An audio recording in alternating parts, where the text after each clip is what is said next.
Space science के बारे में पढ़ेंगे हम लोग, यानी अंतरिक्ष में जितने भी चीज़ हैं, अंतरिक्ष में लगता है ना बहुत सारा, मतलब प्लैनेट है, बहुत सारा स्टार है, बहुत सारे वहाँ पे बहुत चीज़ है जिसके बारे में हम लोग एक एक करके पढ़ेंगे। तो सबसे पहले स्पेस समझते हैं। स्पेस क्या होता है? स्पेस का मतलब क्या होता है? स्पेस मतलब जहाँ खाली जगह, यहाँ तक कि वहाँ पे एयर भी ना रहे, क्या यानी हवा तक ना रहा हो, उसको बोलते हैं स्पेस, ठीक ना। स्पेस बोलते हैं यानी जहाँ पे हवाएं भी ना रहती है, उसको स्पेस बोलते हैं। यानी स्पेस साइंस के बारे में पढ़ेंगे, उसमें बहुत सारी चीज़ के बारे में पढ़ेंगे। स्पेस क्या है, सोलर सिस्टम क्या है, सोलर सिस्टम में कितने प्लैनेट है और कौन कौन से प्लैनेट है, सबके बारे में पढ़ेंगे। एक एक प्लैनेट के बारे में, सबके बारे में अलग अलग पढ़ेंगे। तो सबसे पहले चालू करते हैं इसको, ठीक ना। चालू करते हैं, उसके बाद देखते हैं जो बाद में जो कहना है वो कह दें।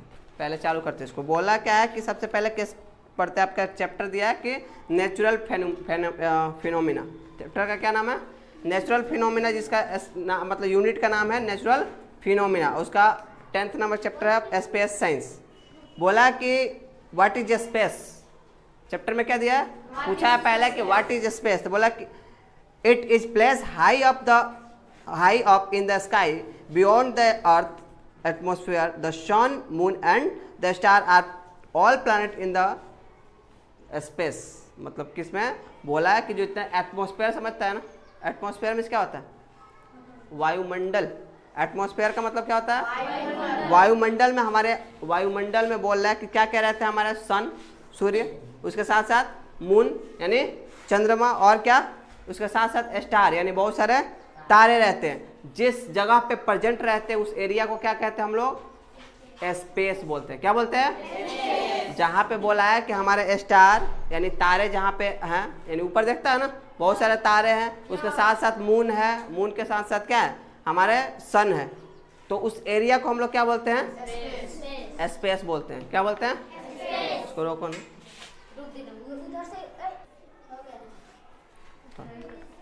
हो गया ना। तो आगे देखेंगे क्या कि बियॉन्ड बोला कि क्या स्पेस में क्या क्या है, हमारे जो स्पेस है वहाँ मून, स्टार, सन, ये सब क्या है हमारे स्पेस में क्या है प्रेजेंट है। बोला कि with the help of a telescope we can see many more object in the space. क्या कर सकते हैं हम, अगर देखना होगा इस जितने भी ऑब्जेक्ट है, जितने भी वस्तुएं, अगर हमको क्या करना होगा, अगर स्पेस की वस्तुओं को देखना होगा तो कैसे देख पाएंगे हम? किसका उपयोग करेंगे? किसका यूज करेंगे? टेलीस्कोप का। किसका उपयोग करेंगे? टेलीस्कोप के माध्यम से हम क्या कर सकते हैं, सभी वस्तुओं को क्या कर सकते हैं हम लोग देख सकते हैं। आगे दिया the solar system. The solar system is a family of sun that include 8 planet. क्या है कि बोला कि सोलर सिस्टम क्या है, सोलर सिस्टम क्या है यानी सौर परिवार बोला जाए कि हमारा सोलर सिस्टम क्या है, तो बोला है कि solar system is a family of sun. Solar system क्या है कि किसका परिवार है? सूर्य का एक परिवार है। इंक्लूडिंग क्या बोला है कि किसको जोड़ लिया जाए, यानी 8 ग्रह को ले लिया जाए, यानी सन और 8 प्लैनेट, यानी ये सबको जोड़ दे तो सबको एक साथ हम लोग क्या बोलते हैं? सोलर सिस्टम बोलते हैं। क्या बोलते हैं? Solar system. सोलर सिस्टम बोला है कि क्या है कि सोलर सिस्टम एक क्या है, सन का फैमिली है यानी परिवार है, और उसके साथ साथ कितने हैं? 8 प्लैनेट भी इसके साथ क्या है इंक्लूड है यानी जुड़े हुए। 8 प्लैनेट में जो बोला जाए कि फादर ऑफ सोलर सिस्टम किसको बोलेंगे? फादर ऑफ सोलर सिस्टम किसको बोलते हैं? तो सन को। उसके साथ साथ उसमें कितने प्लैनेट है? 8 प्लैनेट है। 8 प्लैनेट का नाम क्या है? फर्स्ट प्लैनेट है जो सबसे पास रहता है ना। ये कैसे लिखा गया? ये डिस्टेंस के हिसाब से लिखा गया, यानी सबसे पास, फिर उससे दूर, फिर उससे दूर, फिर उससे दूर, इस तरह से इसके साइज के अनुसार भी इसको लिखा जाता है। इसको क्या लिखा गया? डिस्टेंस के अनुसार से, मतलब सन के पास ये सन है और सन के सबसे पहला सन, ठीक ना, सन से जस्ट पहला ग्रह है, फिर इसके बाद फिर दूसरा, फिर तीसरा, ऐसे, ठीक ना। तो इसका मतलब कि सबसे पहला ग्रह है जो सन के सबसे नजदीक है वो कौन सा है? मरकरी। हमारा मरकरी सबसे क्या है? करीबी ग्रह है, सबसे पास में का ग्रह है किसका? सोलर सिस्टम का सबसे पास, यानी सूर्य के सबसे निकटतम ग्रह बोल दिया जाए, सबसे नियरेस्ट प्लैनेट बोल दिया तो कौन सा है? मरकरी। उसके बाद क्या है? वेनस। उसके डिस्टेंस के बाद क्या आता है? वेनस। वेनस के बाद क्या आता है? अर्थ यानी पृथ्वी। उसके बाद मार्स यानी मंगल। उसके बाद क्या आता है? जुपिटर। उसके बाद सैटर्न। उसके बाद यूरेनस। उसके बाद नेपच्यून। 8 का नाम याद होना चाहिए सभी को, लाइन बाई लाइन, यानी किसके अनुसार? डिस्टेंस के अनुसार। सबसे पहले क्या आता है? मरकरी, फिर क्या आता है वेनस, फिर क्या आता है अर्थ के बाद मार्स के बाद जुपिटर के बाद सटर्न, सटर्न के बाद यूरेनस के बाद नेपच्यून। याद रहेगा ना, बुध शुक्र पृथ्वी मंगल बृहस्पति शनि अरुण और वरुण। उसमें से देखें इसका डबल नाम यानी दूसरा नाम बोल दिया जाए कि क्या है कि मरकरी का दूसरा नाम, मतलब मरकरी हमारा क्या सबसे स्मॉलेस्ट प्लैनेट कहते हैं, यानी सबसे छोटा ग्रह कौन सा है बुध। याद रखना है सबसे स्मॉलेस्ट प्लैनेट बोला जाए तो कौन सा है, और सबसे नजदीक का ग्रह भी बोलेंगे तो कौन बोलेंगे मरकरी ही है। उसके साथ साथ वेनस है ना, उसे morning star and evening star बोलते हैं। क्या बोलते हैं morning star and evening star, यानी सुबह और शाम का तारा, यानी भोर का और शाम का तारा बोलते हैं। क्या बोलते हैं भोर और शाम का तारा। किस ग्रह को बोलते हैं वेनस को क्या बोलते हैं भोर और शाम का तारा बोलते हैं। इसे सिस्टर, ऐसा क्या बोलते हैं सिस्टर प्लैनेट ऑफ अर्थ भी बोल सकते हैं, यानी अर्थ का क्या बोलते हैं जुड़वा ग्रह बोलेंगे।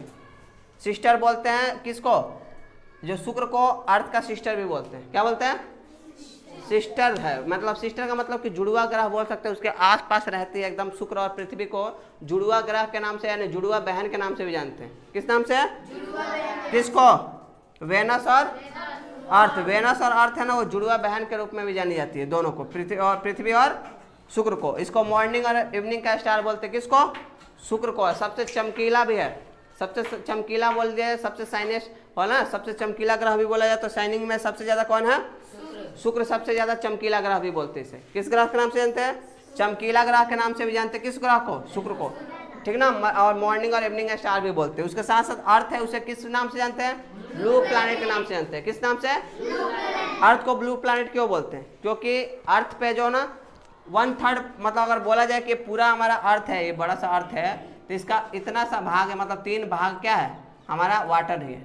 क्या है वाटर। 1 भाग क्या है हमारा, क्या है हमारा 1 भाग लैंड। लैंड मतलब भूमि, मतलब जो जमीन की भाग है वो मात्र 1, ठीक ना। 1 भाग क्या है जमीन और 3 भाग क्या है पानी है, जिसके कारण हम स्पेस से अगर ऊपर से देखते हैं ना, पृथ्वी को ऊपर से देखते हैं ना, तो समुद्र का पानी नीला नीला सा दिखता है।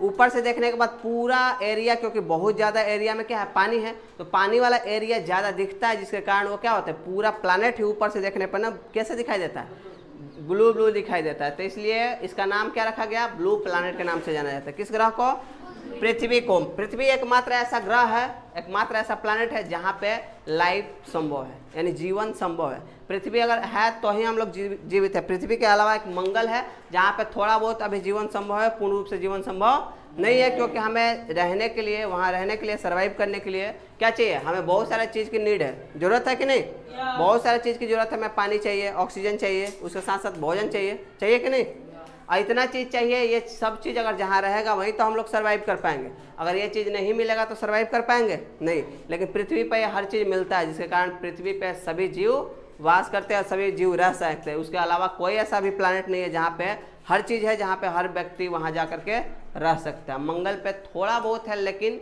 ना के बराबर, समझते हो ना। जीवन संभव एक अगर पृथ्वी के बाद कहीं है तो कहाँ है मंगल पे, मार्स पे। लेकिन मार्स पे भी उस तरह से नहीं है जहाँ पे अर्थ पर है। अर्थ पे हम लोग सही रूप से रह सकते हैं, लेकिन दूसरे प्लैनेट पे सही रूप से नहीं रह सकते हैं। वहाँ पे रहने के लिए अलग अलग चीज़ों की ज़रूरत पड़ेगी जो वहाँ पे है ही नहीं। उसके बाद अर्थ पर ब्लू प्लैनेट, उसके बाद मार्स। मार्स को रेड प्लैनेट के नाम से जानते हैं। किस प्लैनेट के नाम से, यानी लाल ग्रह के नाम से जानते हैं। किस ग्रह को, मार्स को। और किस नाम से जानते हैं, रेड प्लैनेट यानी लाल ग्रह के नाम से जानते हैं। और जुपिटर, जुपिटर यानी लार्जेस्ट प्लैनेट, हमारा सबसे बड़ा ग्रह बोल दिया तो कौन सा है जुपिटर यानी बृहस्पति। हमारे जो 8 प्लैनेट में सबसे बड़ा प्लैनेट है तो कौन सा है जुपिटर, यानी सबसे बड़ा प्लैनेट है, लार्जेस्ट प्लैनेट है। उसके बाद है सैटर्न। सैटर्न मतलब क्या है शनि। सैटर्न है ना, या रिंग्ड प्लैनेट है। रिंग प्लैनेट का मतलब क्या है, प्लैनेट है, इस पे ऐसे ऐसे रिंग होते हैं। कैसे, ऐसे ऐसे रिंग होते हैं। और ये इतना हल्का है ना, जिसे पानी में अगर रख दिया तो तैरने लगेगा। सोचिए इतना हल्का है क्या, मतलब ये कितना हल्का ग्रह है जिसे पानी के ऊपर रखने पर क्या होगा, ये तैरने लगा। अब ये नहीं कि पानी के ऊपर रखने का मतलब 1 गिलास 1 लोटा पानी में रखेंगे तो तैरेगा।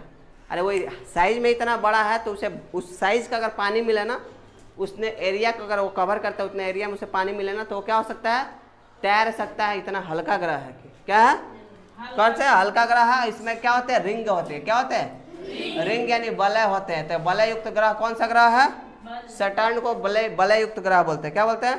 वलय युक्त यानी रिंग्ड प्लैनेट बोलते हैं, ठीक ना। आगे क्या है हमारा? यूरेनस यानी अरुण, क्या है? और सबसे लास्ट में क्या है? वरुण, यानी सबसे फॉरेस्ट बोल जाए सबसे दूर का ग्रह कौन सा है? सबसे दूर का ग्रह कौन सा है? और सबसे नजदीक का ग्रह मरकरी। सबसे नजदीक का ग्रह मरकरी और सबसे दूर का ग्रह वरुण। सबसे छोटा बुध, सबसे छोटा बुध यानी मरकरी और सबसे बड़ा जुपिटर यानी बृहस्पति। याद रहेगा ना? याद रहना चाहिए अच्छा से। आगे देखते हैं। बोला कि आवर सोलर सिस्टम, बोला कि in the sun around which is the 8 planet, earth is the planet take at different times of complete one revolution around the sun, they also rotate about their on axis, ठीक ना। बोल रहा है क्या करता है जो हमारा सन है, ठीक ना, हमारा अर्थ है, वो क्या करता है? जितने 8 प्लैनेट है, अच्छा अर्थ है, और जितने साथ क्या है, ये 7 मतलब अर्थ के साथ साथ ये 8 प्लैनेट है, सब क्या करते हैं? सन का क्या करते हैं?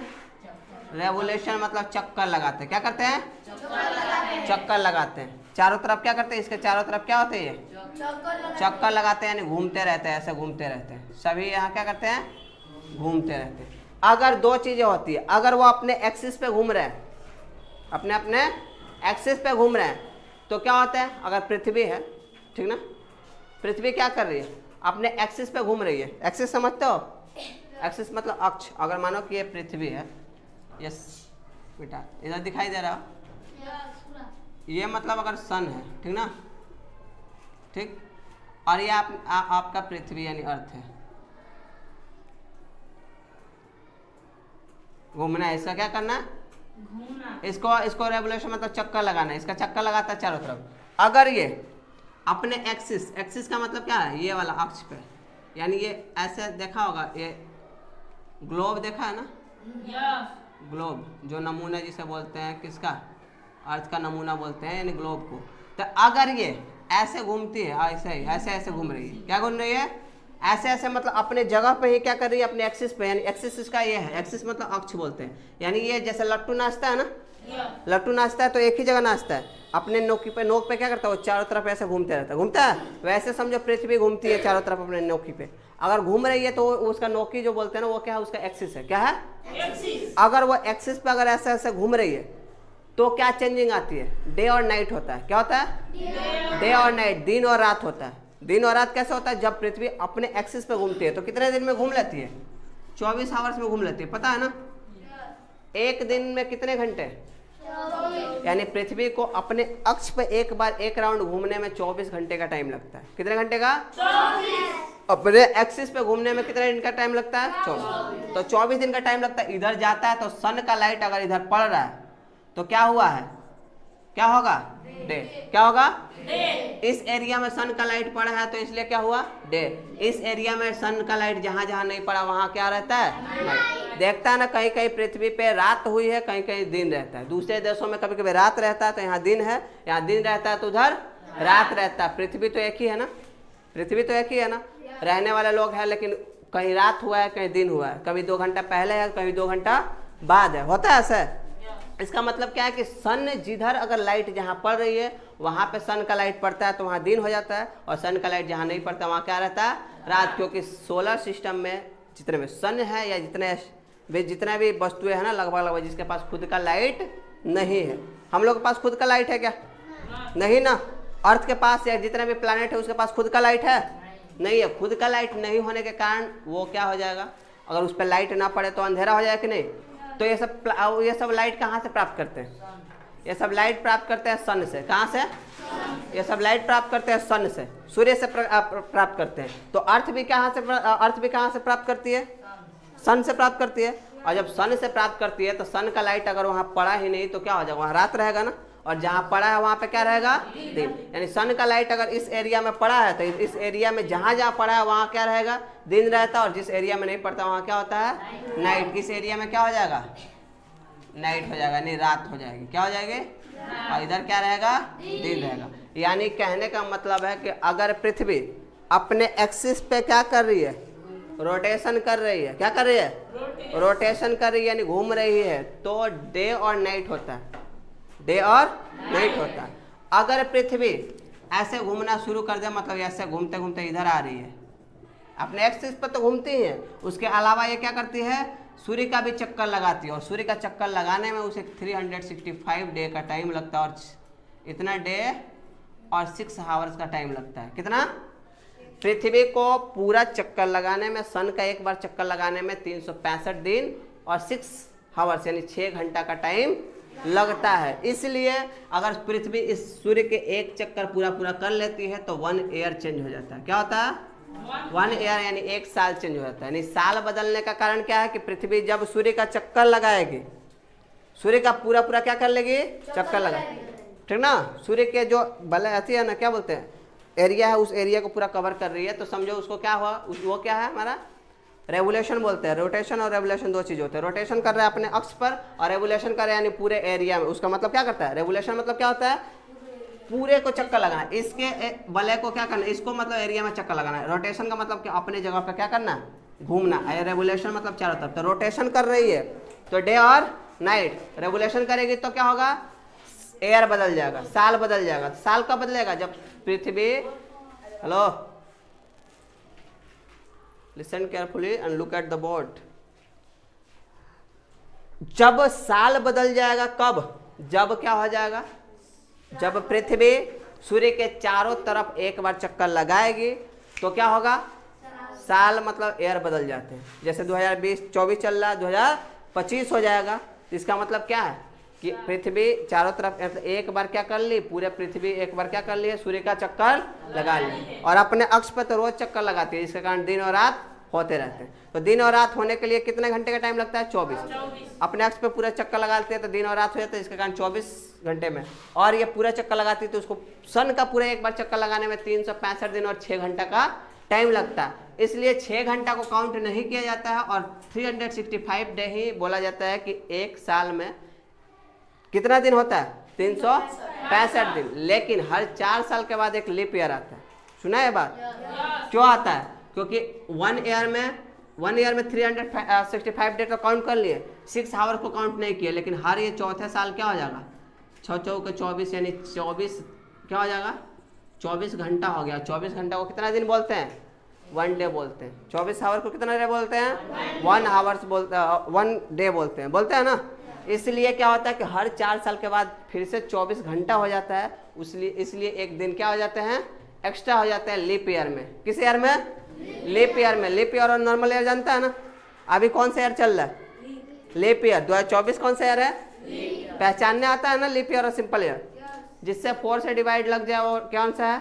Leap year. जिससे 4 से डिवाइड ना लगे वो कौन सा ईयर है? Normal year. जैसे 2024 है, इसके दोनों, इसको उठाना है, 4 से डिविजिबल का नियम पढ़ाए थे मैथ में। 4 से डिवाइड करना है इसमें। 4 चौके 4 6 24 यानी कट रहा है पूरा, यानी पूरा अंक कटेगा। और ये पूरा कट रहा है, इसका मतलब कौन सा ईयर है? लीप ईयर है। इस तरह से नहीं आएगा तो 4 से भाग देंगे पूरे साल में, 2024 लिख करके पूरा भाग देंगे। और नहीं तो ये अगर 4 से डिविजिबल का पता है तो आराम से इधर दो अंक पकड़ेंगे, कटा लेंगे, ठीक ना। तो अगर किसी साल में अगर 4 से भाग लगाते हैं वो पूरा कट जाता है तो कौन सा ईयर है? लीप ईयर है। अगर नहीं कटता है तो कौन सा ईयर है? Normal year. 2025 कटेगा क्या?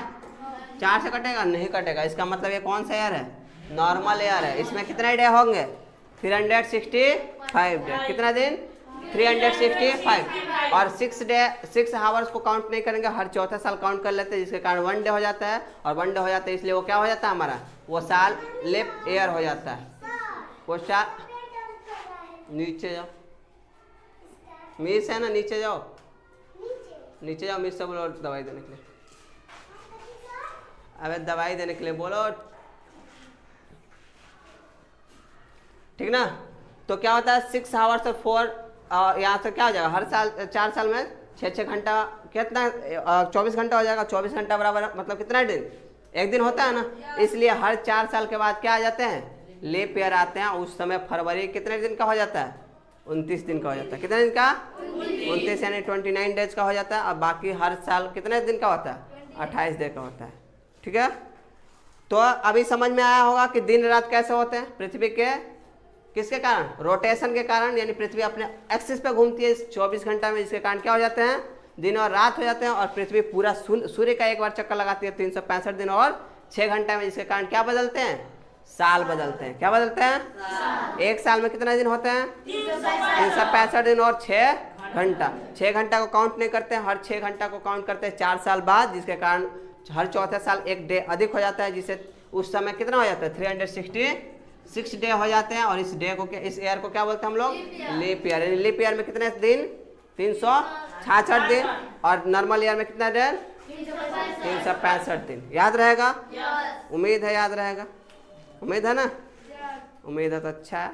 अगर वीडियो अच्छा लगेगा तो क्या